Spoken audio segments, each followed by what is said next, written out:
this was not Trump versus Harris. This was Trump versus Harris and ABC News.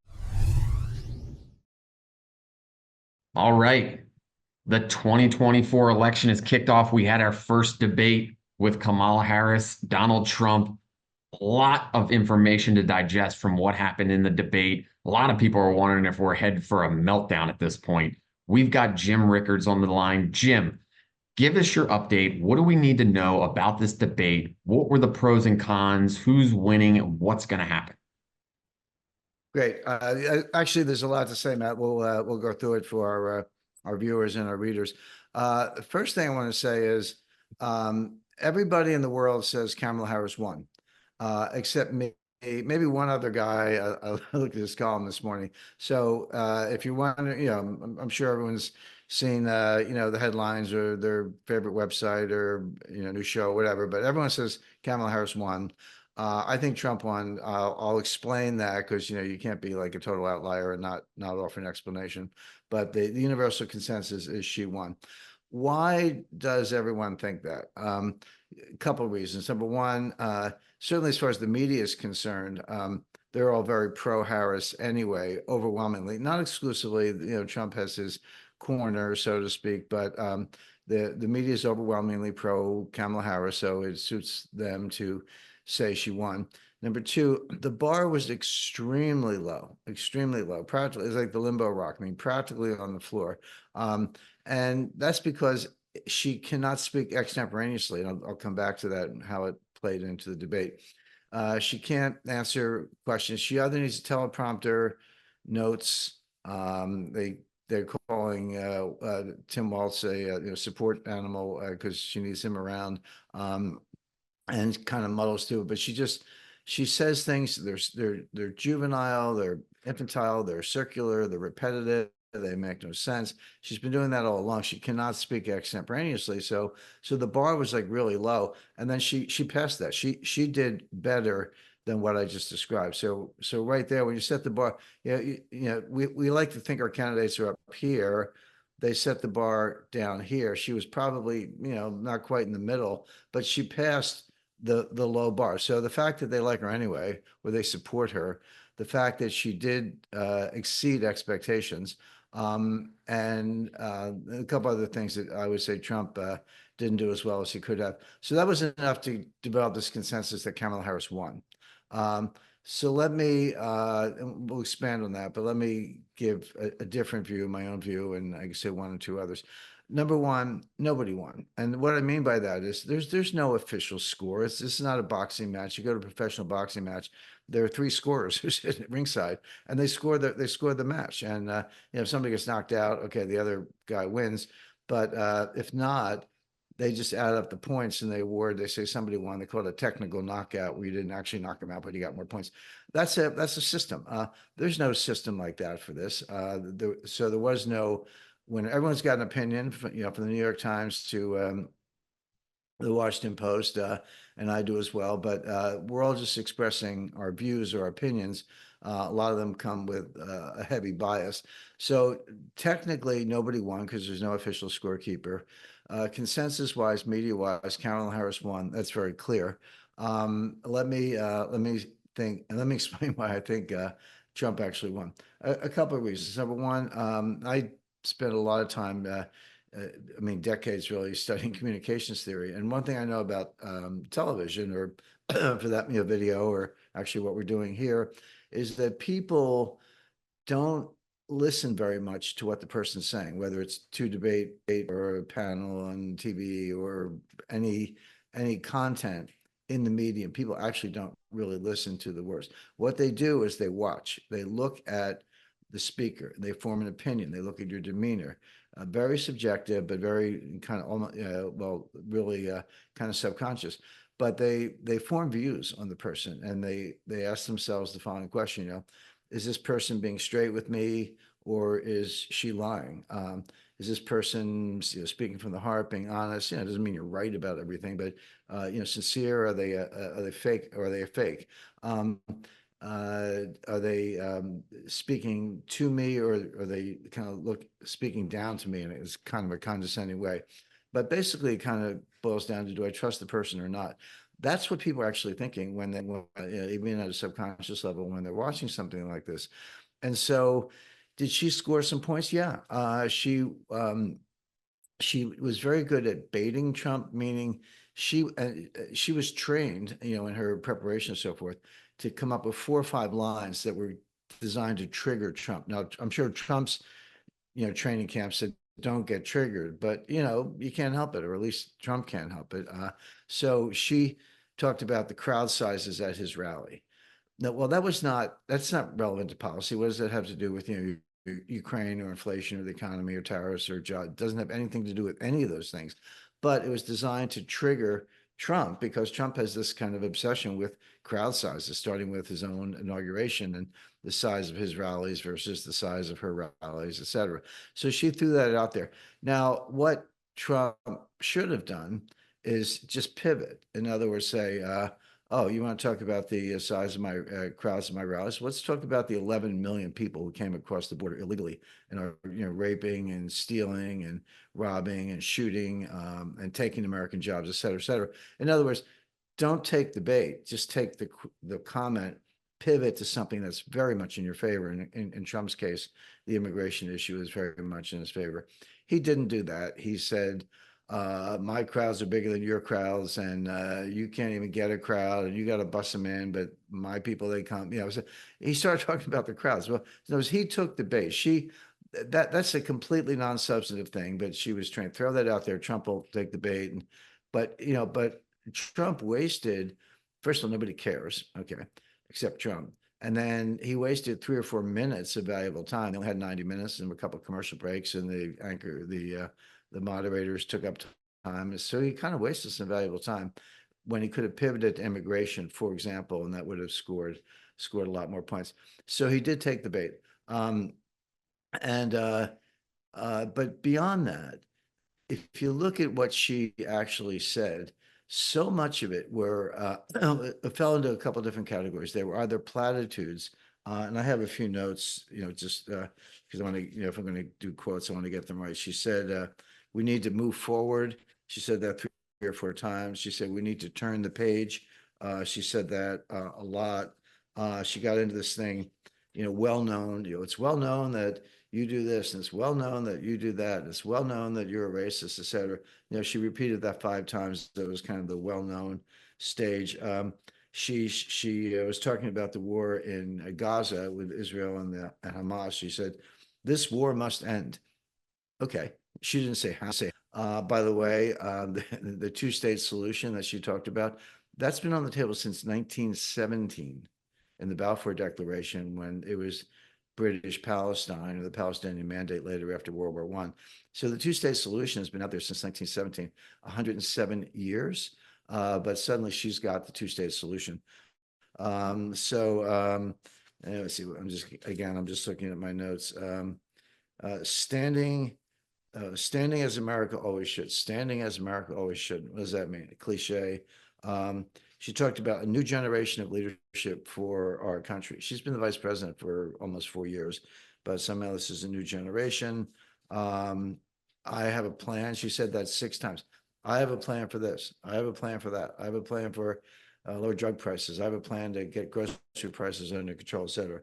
Never said what the plan was. And by the way, the only plan she'd announced was she's going to stop price gouging by big corporate supermarkets. My first job when I was, or my second job when I was 15 years old, I used to work in a supermarket stocking shelves. The one thing I learned about the supermarket business, they work on a 1% margin, 1%. So if they do $100 gross, they make $1. The idea that they're price gouging is ridiculous. There is inflation, but it's not because of greed by supermarkets working on 1% margins. So anyway, so my point being, her entire debate performance was, I would break it down into kind of 3 categories.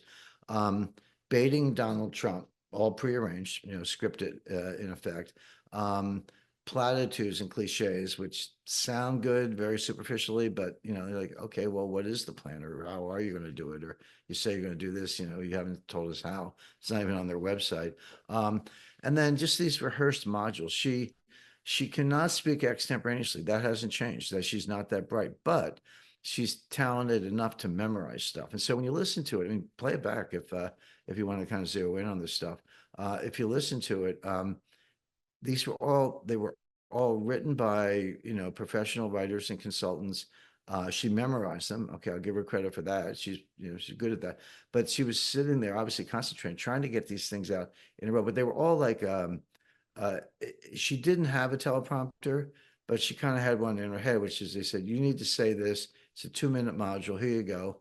Say it 50 times, you'll probably get it right. Don't talk about, big yellow school buses or whatever else she's been talking about publicly. So she was either baiting Donald Trump, completely scripted and memorized, or spoken platitudes.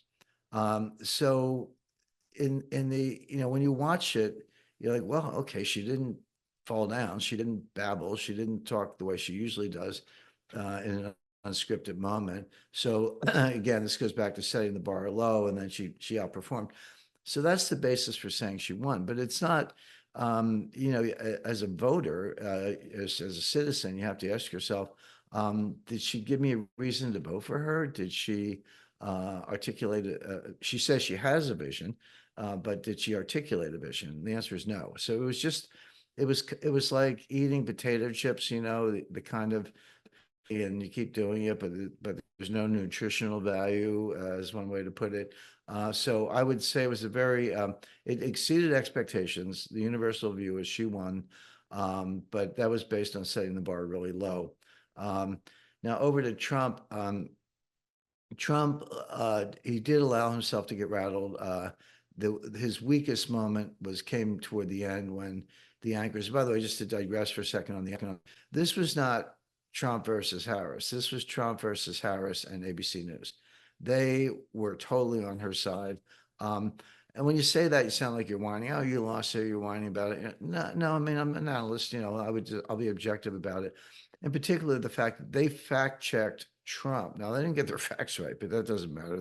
You actually said this, so they were fact checking. They never fact checked her. The questions were all questions that really held Trump's feet to the fire. Do you regret anything you did on January 6th, as implying that he was an insurrectionist? Do you regret certain things you said?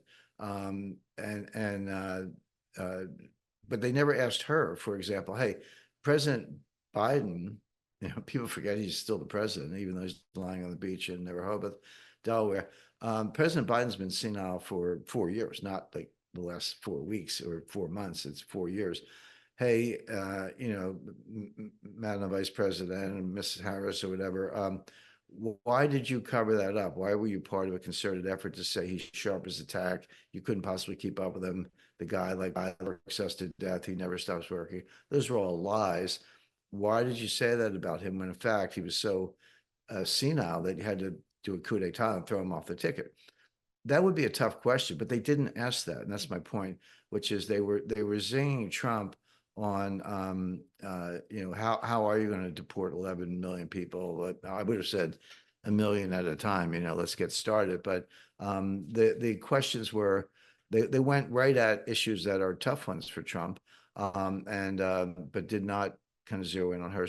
So there's a lot of bias. I mean, it's kind of obvious and you expect it, but it was there anyway, and it had some impact. So Trump, I thought his weakest moment, one of the anchors, I don't know the woman's name, but she was kind of pushing him on Obamacare, the Affordable Care Act, and you want to replace it. Well, what's your plan?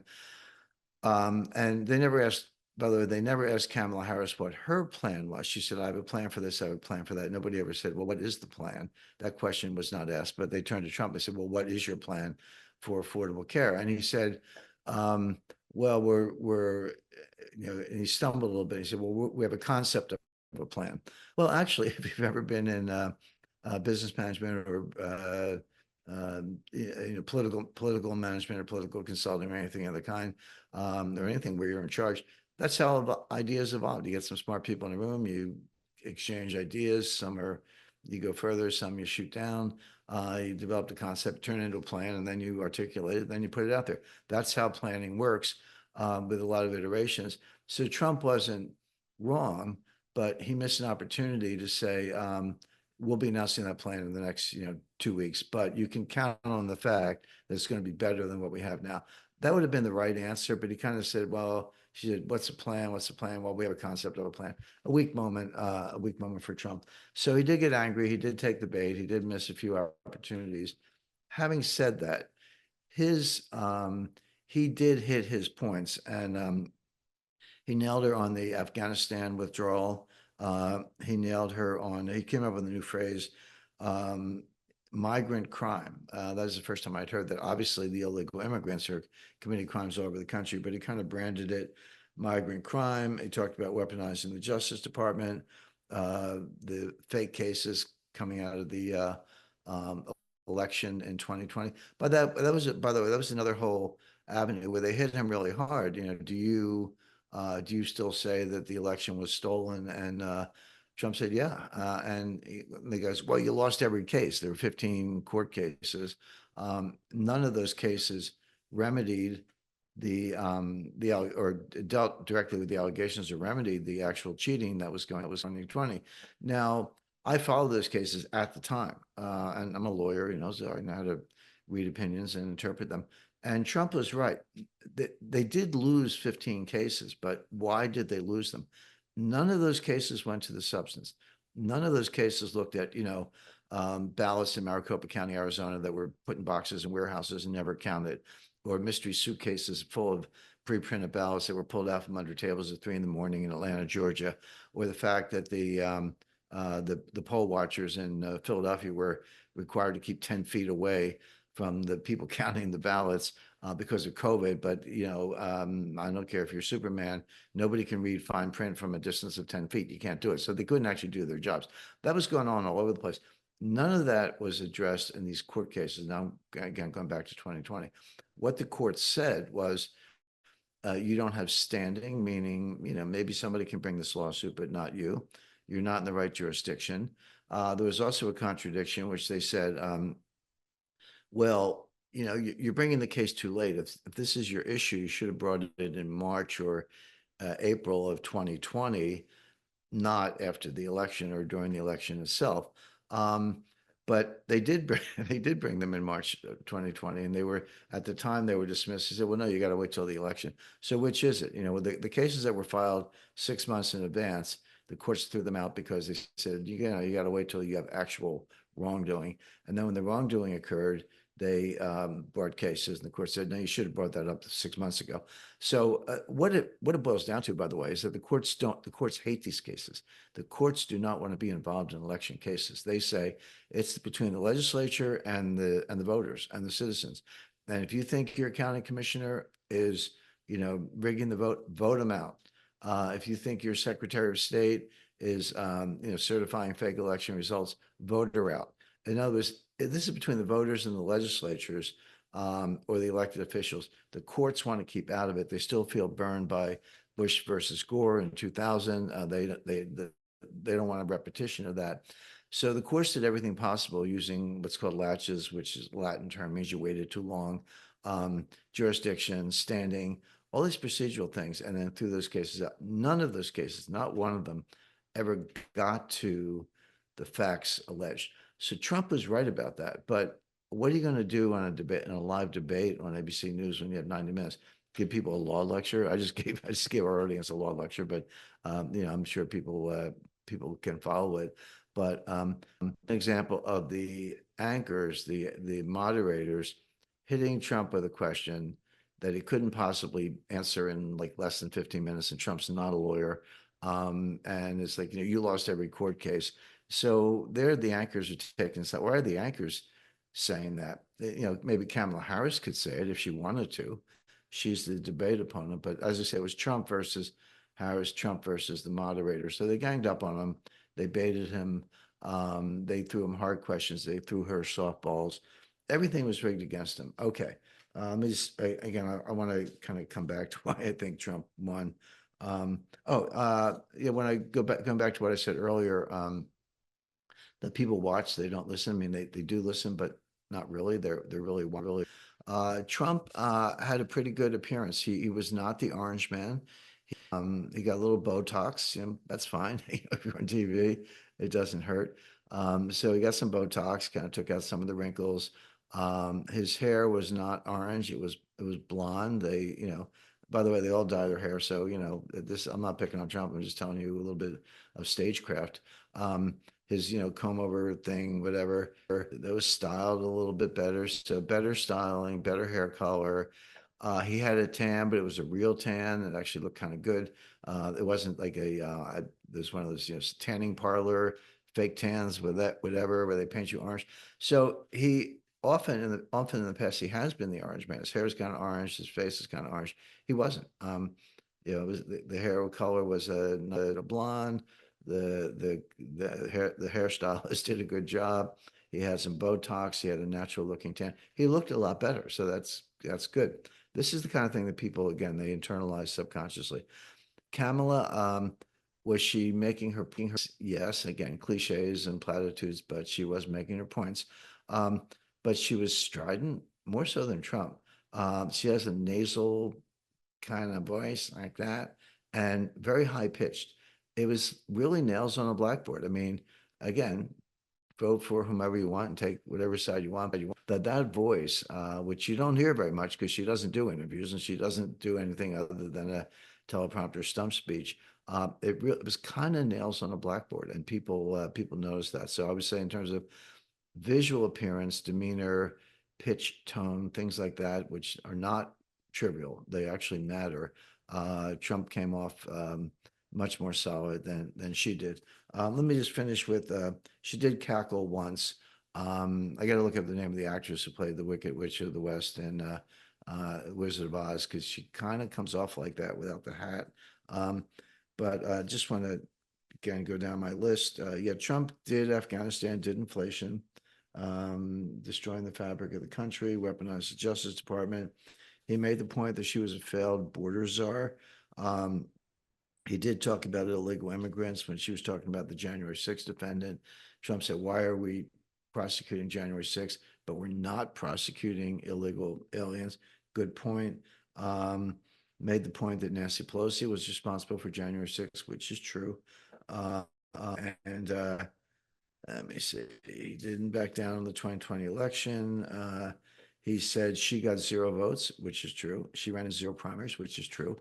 They're supposed to be, the Democrats are supposed to be the defenders of democracy, and Trump's a threat to democracy. They just shredded democracy. They just handpicked her with no votes, no primaries. It was the most undemocratic process you can think of. I thought Trump was very strong on Iran. Iran is financing the Houthis, the Hezbollah, and Hamas, the two Shiite, one Sunni militant terrorist threats to Israel, are all being financed by Iran. And he said Iran was broke under Donald Trump, which is true. I'm an expert on economic sanctions, and I did this kind of work for the intelligence community, CIA, and others. I know a lot about it, and Iran was broke. So I think that was not only right, but Trump made that point on Ukraine. This was interesting to me because she hit him pretty hard, and then the host, of course, amplified it. They asked Trump 3 times, do you want Russia to win?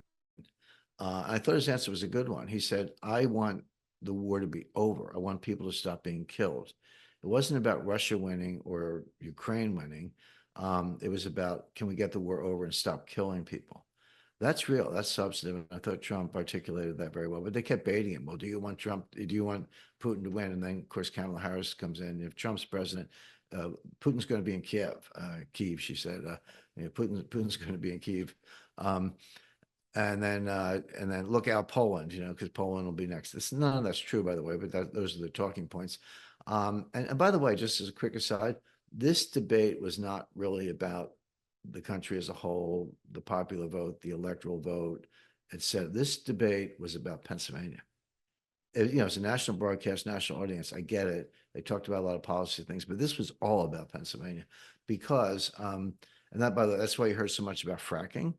And I'll come back to a couple other issues.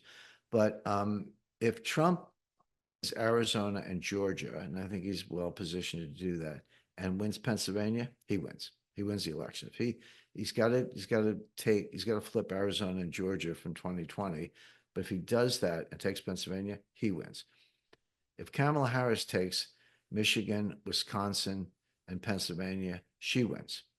Even if Trump gets Georgia and Arizona, we'll be in our newsletter, Strategic Intelligence. We've already covered this. We'll be talking about some more in the coming issues. But she has almost no path to victory without Pennsylvania. Trump has almost no path to victory without Pennsylvania. So I'm overstating it a little bit. There are some alternatives. We'll talk. But basically, whoever gets Pennsylvania wins. So that's why you heard so much about fracking. I was born in Pennsylvania. I went to law school in Philadelphia. I root for the Phillies and the Eagles, so I've got some Pennsylvania chops I can lay claim to. That's why you heard so much about fracking. It's a big deal in Pennsylvania. And then she said, when they were talking about Ukraine, to Trump, by the way, what are you going to say when Putin takes Kiev and he's looking at Poland? What are you going to say to the 800,000 voters of Polish descent in Pennsylvania? Well, there actually are 800,000 voters or some large number of Polish descent in Pennsylvania. This has a large Polish community. So, but those illustrations of how this whole thing was really about Pennsylvania, even though they didn't advertise it as such. But I thought Trump's answer was really thoughtful and the right answer, which is, look, what are we doing there? Why are we spending 250 to 275 billion dollars fighting a war that has nothing to do with us? And they say, well, you're defending democracy. It's not a democracy. I mean, Zelensky, the president of Ukraine, was elected over 4 years ago in a rigged election, but leave that to one side. He won a 4-year term. His term expired last May. May 2024 was the end of Zelensky's term. Why is he still the president? They didn't have any new elections. Well, I can tell you the answer. He declared martial law.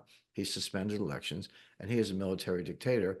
And Putin said, "I won't negotiate. I might negotiate with Ukraine, but I'm not going to negotiate with Zelensky because he's a military dictator. He's not duly elected anything. Democracy is dead in Ukraine, but you still get. By the way, most people don't know that, but that's the case. But you still get this, we're fighting for democracy. No, we're not. We're fighting for a military dictator who's skimmed billions of dollars, bought houses in Dubai and Miami. And he'll be on the first plane out when the curtain comes down on the bogus government there. But the moderators kept saying, do you want Putin to win or do you want Ukraine to win? That's a false dichotomy. You create a binary choice. Say, you want Putin or Zelensky? What is it? That's not how the world works. There's like a million gradations in between.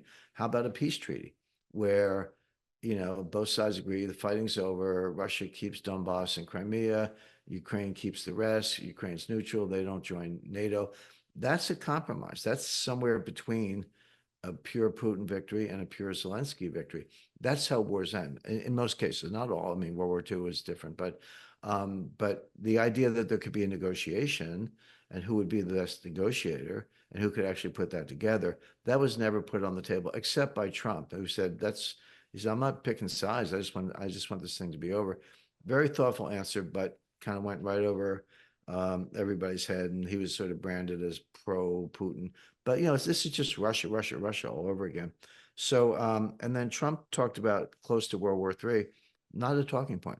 We actually are close to World War III, closer than we've been since the Cuban Missile Crisis. It's an extremely dangerous state of affairs. You've got nuclear armed powers on both sides. And Biden, he's still the president, although she's around. They escalate, and we are getting closer to nuclear war in Ukraine and in Israel and the Middle East. So I think Trump scored some very powerful points through the fog of her platitudes, her baiting, him taking the bait, moderators ganging up on Trump, fact-checking Trump, not fact-checking her, etc. So that's kind of my summary of the debate. But if you want to know who won, Matt, I'll tell you right now. We'll know this coming Friday or Saturday over the weekend. Why do I say that? Because the only thing that matters really is the final vote, and the polls. Okay, so My opinion, I just gave it. Other people's opinion, they all think she won. Okay, that's what the headlines say. Got it. But there is no official score except one, the voters. And so we'll see what happens on. But I'm not going to say we'll see what happens on election day. This election is going to be over by October 15th because most 2/3 of the voters are voting early. So we're in the real time election right now. People are filling out their mail-in ballots and putting them in the drop boxes, or they're faking them, or whatever's going on. But we'll look at the polls this weekend. Polls have been beginning with the coup d'etat when they threw Biden under the bus. Then it was like Queen Kamala, coronation of Kamala Harris. Her polls went up. Yes, they did. Some pollsters stopped taking polls because like, hey, we got a good print. Let's just wait 3 weeks and let everyone think she's still ahead, even if she isn't. But now we're getting new polls. Things were trending in the past week. Things were trending in Trump's direction. Still close, brother. This is close. No two ways about it. But the Kamala honeymoon was over. Things were trending in Trump's direction.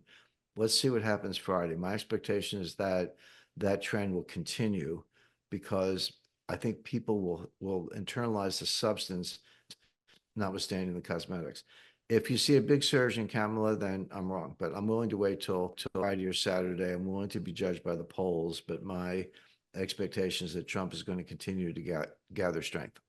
Yeah, well said. Couple questions for you.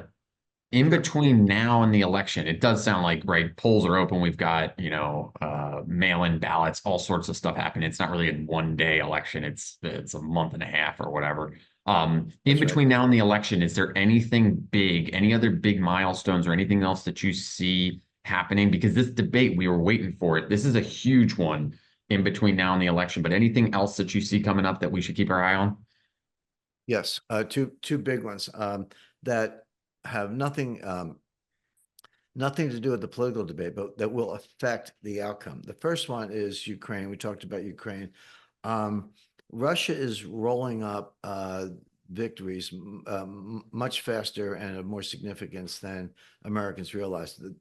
I don't expect Americans to be able to, recite the names of 15 Ukrainian villages, but you people do read the headline, the New York Times or the Washington Post or NBC News or whatever, Fox.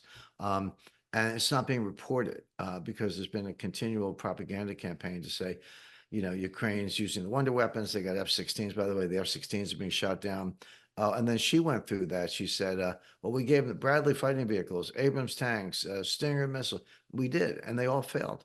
The Bradley tanks are burning on the battlefield. The Bradley fighting vehicles are burning on the battlefield. The Abrams tanks are burning on the battlefield. The F-16s are being shot down.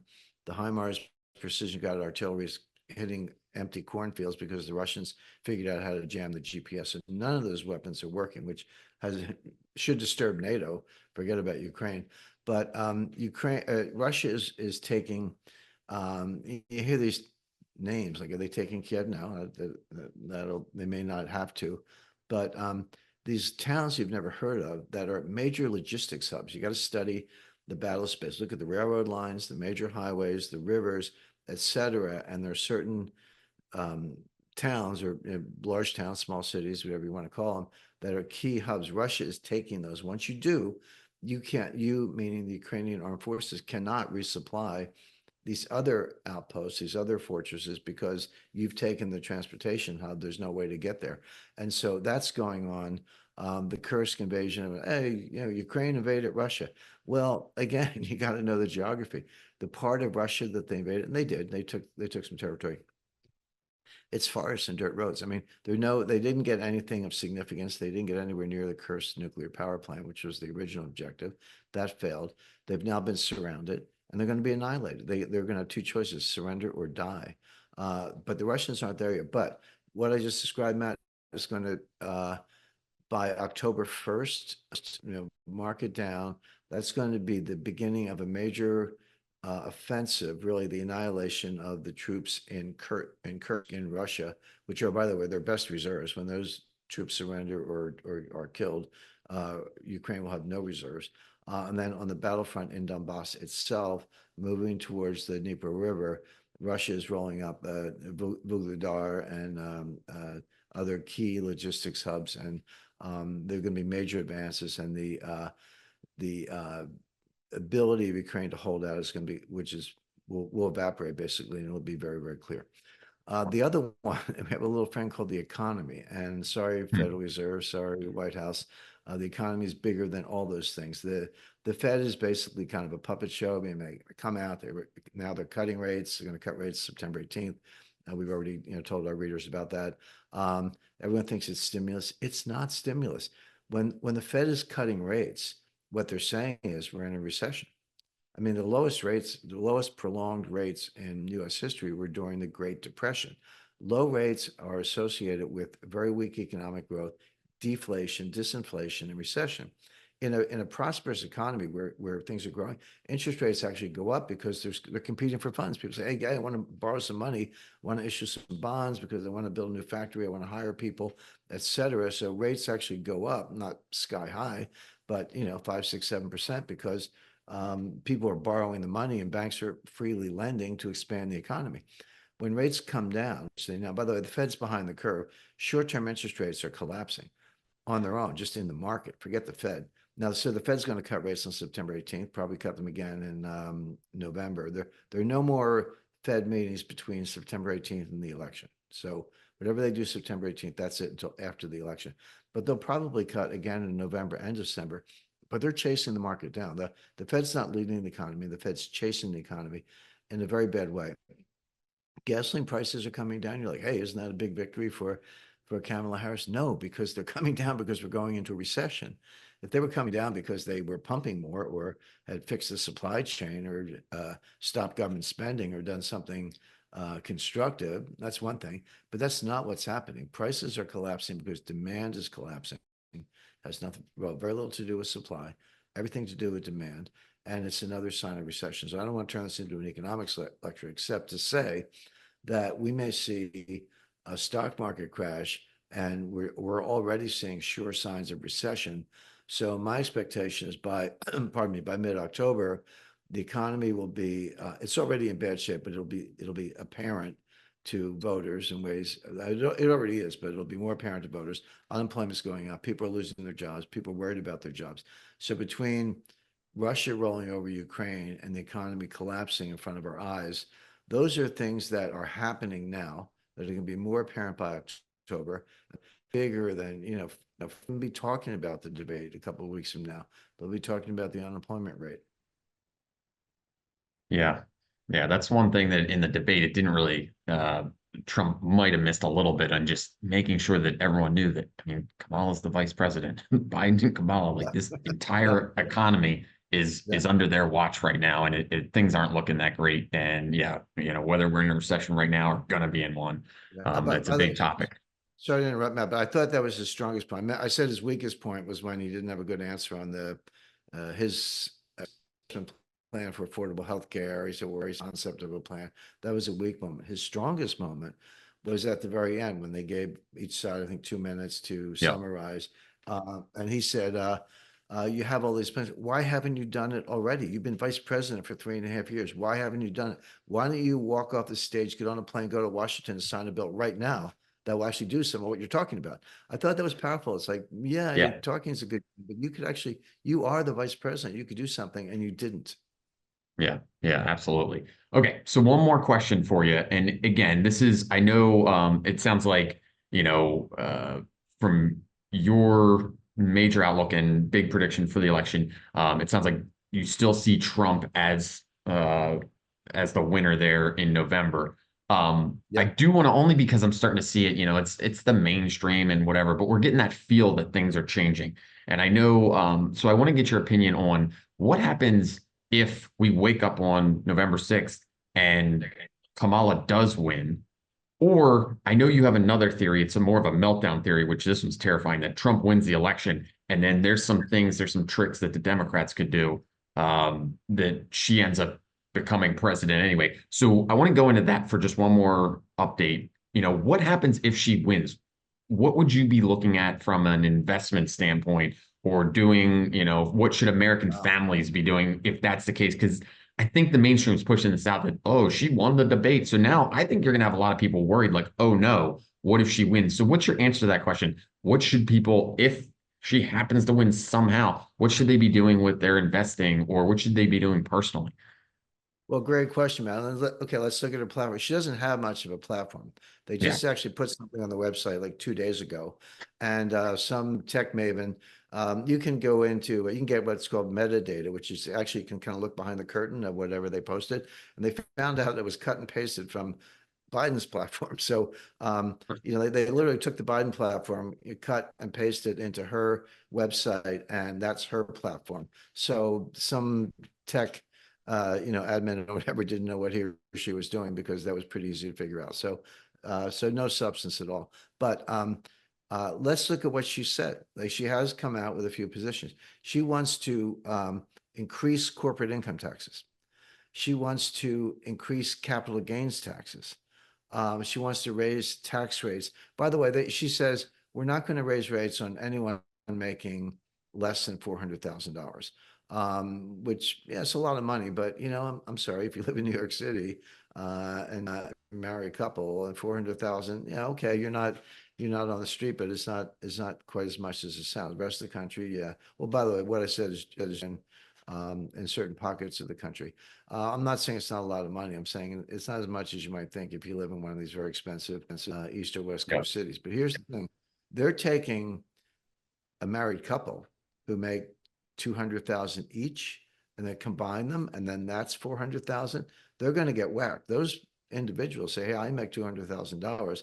Yeah, but if you file a joint return and they're combining them. So when they say they're not raising taxes on anyone making less than 400. It's actually less than 200 if you happen to be married and filing a joint return. So that's a much lower threshold than they've admitted. But just take and then we're gonna pursue price gouging.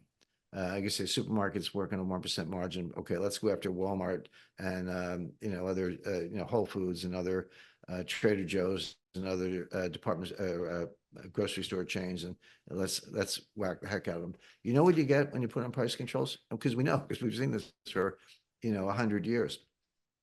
You get shortages, you get empty shelves right away, you get lines, and you get a black market. People are like, okay, well, I can't sell at a fair price in a normal venue, so find me on eBay or find me, at a flea market, find me somewhere, but I'm gonna basically work outside the system. So you get if you actually want certain things, you'll have to go to a black market, or if you go to the store, the shelves will be partly empty because nobody wants to sell stuff at a loss. Nobody wants to lose money.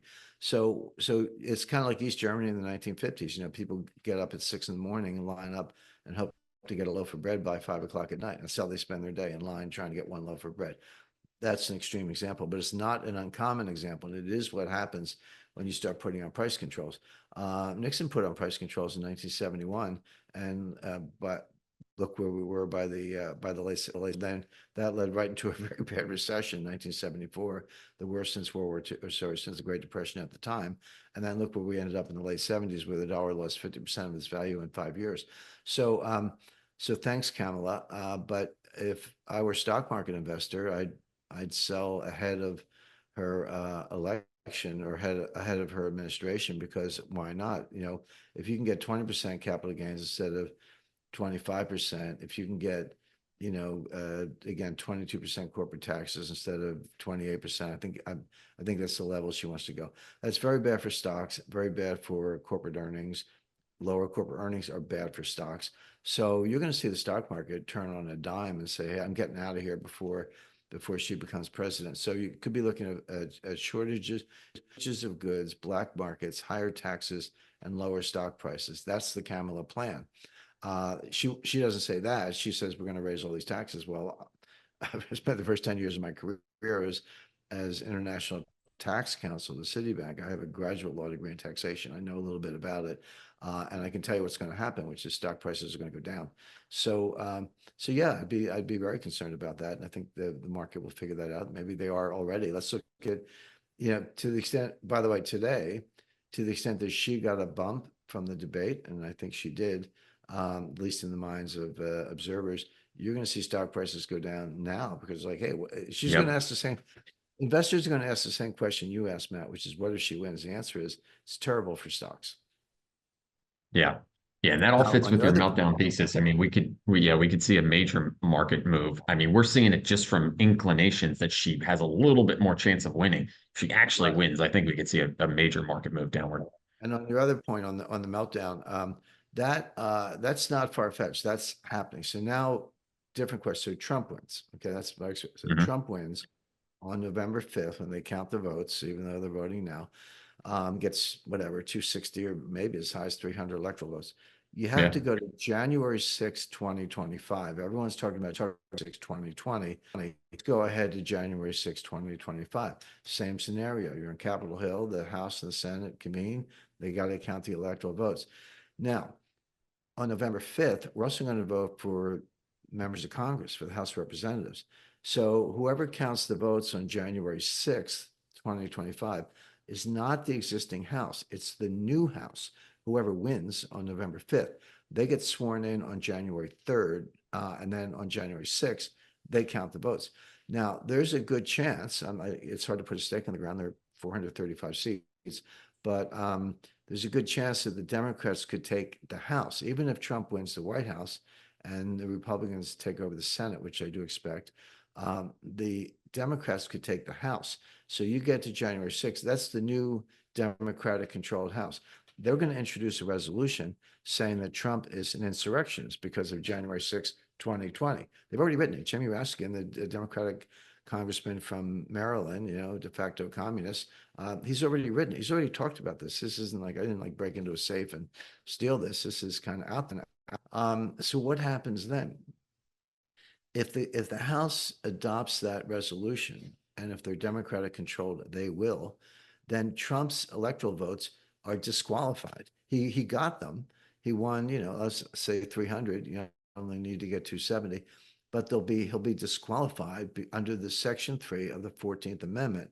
By the way, people say, didn't the Supreme Court say that that doesn't apply? No, the Supreme Court said a state cannot do it. Colorado and Maine were trying to kick Trump off the ballot as an insurrectionist. The Supreme Court said, no, you can't do that. States don't have that power. But they also, and I read the opinion, but they also said, but the Congress could, because Section 3 of the 14th Amendment, I think you have to go down to Section 4, says, by the way, the Congress can write laws to implement Section 3, and the resolution would be in that category. So now you throw out Trump's electoral votes. What happens then? Well, Kamala Harris doesn't have 270 in this scenario because Trump got more than 270. So the most she could have is, 220, 230, whatever. She doesn't win because she doesn't have 270. Trump doesn't win because he was disqualified. So what happens next? The answer, this is all the 12th Amendment, by the way, which was passed in 1804. The 12th Amendment says that election goes to the House of Representatives. And the House of Representatives does not vote by individual, they vote by state delegations. So Texas gets one vote, California gets one vote, New Jersey gets one vote. It doesn't matter how many members you have in the delegation or what the population of your state is, each state gets one vote.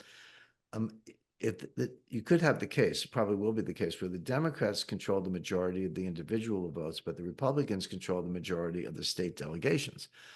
But you can't vote for Trump because he's disqualified under the insurrection clause. You can't vote for anybody who didn't win a state because the Constitution says take the next three electoral vote getters and you can choose among those three. Well, in what I'm describing, there's only one because RFK, assuming no one else wins a state, RFK Jr., Jill Stein, Cornel West, none of them are going to win a state. So if you disqualify Trump and you say, well, who's left? The answer is Kamala Harris. She's the only one that they can vote for, regardless of who you are. So she becomes the president in that scenario. But J.D. Vance, who is not disqualified, becomes the vice president. So one outcome is you could have a situation where Kamala Harris is the president, J.D. Vance is the vice president. And that has happened before. 1800, Thomas Jefferson, Aaron Burr, they hated each other, two different parties, but one was president, one was vice president. So you could have a Harris, J.D. Vance administration. Now I'm going to take it one step further, Matt, because I am a lawyer. I did take constitutional law, I'm a good professor, and I read the 12th Amendment carefully. Everything I just described only applies if there's a quorum.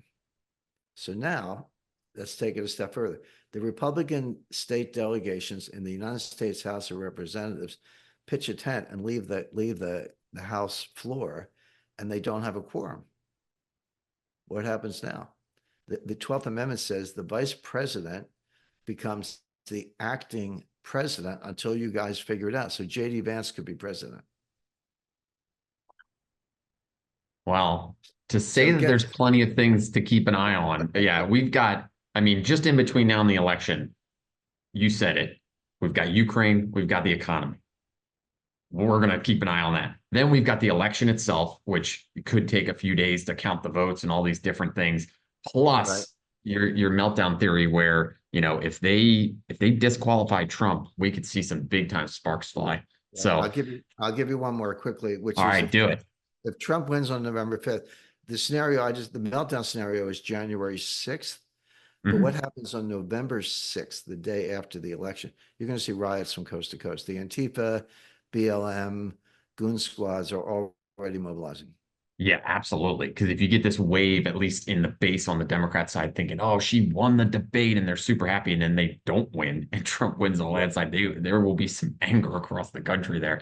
All right, Jim. Well, thanks so much for taking time out of your busy schedule right after the debate here, just so we can get get your take on it. We appreciate everything you're doing at Strategic Intelligence.